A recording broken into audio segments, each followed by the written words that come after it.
The Sync website is where you can go to schedule meetings, as well as get meeting information and a direct link to share with invitees. Here's how. From your web browser, go to the Sync website.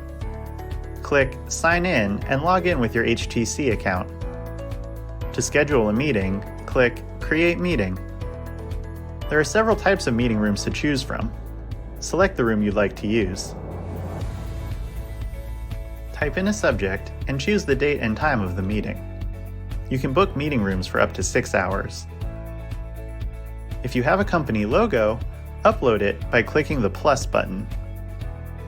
When you're ready to book, click the Book Room button. After you have created your meeting, you'll see a summary page that shows the meeting information.